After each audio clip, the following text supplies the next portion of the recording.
me. So this is Exodus chapter 8 that we covered last week. So my key points for last week is focus on the plagues. The plagues are important and I don't want us to miss it.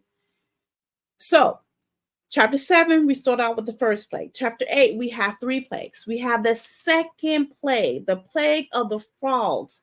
The children of Israel had actually experienced this plague. You know, the big thing about this plague of the frogs, we actually see this in the book of Revelation. This is another plague that we find in Revelation, the frogs. So this is the 6th bowl of the wrath of Jehovah. The 6th angel pours out the bowl. So this is what happens with these frogs. Revelation 16, 13 through 14. And I saw 3 unclean spirits that looked like frogs coming out of the mouths of the dragon, the beast, and the false prophet. These are demonic spirits that perform signs and out of all the kings of earth to assemble them for the battle of the great day of Elohim, the Almighty. So these frogs, we see again another issue in the book of Revelation. So this is why we have to bring the whole word together. Now, the third plague, the plague of the lights. This is when Moses threw up the dust up on the earth, dust from the earth up in the heavens. This plague was given to a warning to Pharaoh. Some of these plagues, there's no warning. And the magicians were unable to produce this plague. So they realized the lice is actually coming from a finger of Elohim.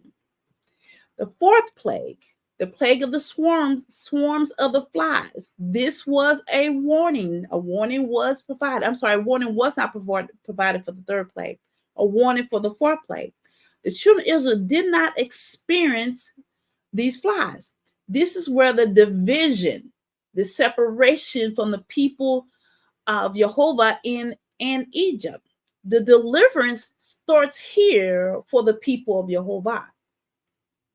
So the question that I had, were the children of Israel separated, delivered from the beginning when the plagues first began? Remember that first plague from chapter 7, or with the swarm of flies? This is answering your question.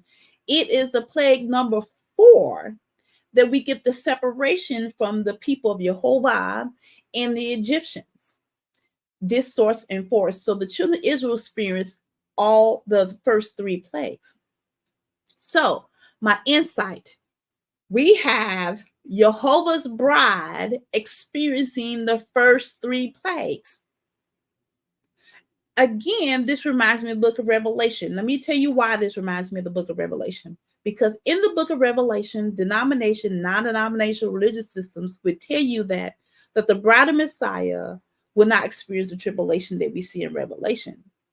But remember, there's a pattern in the Bible.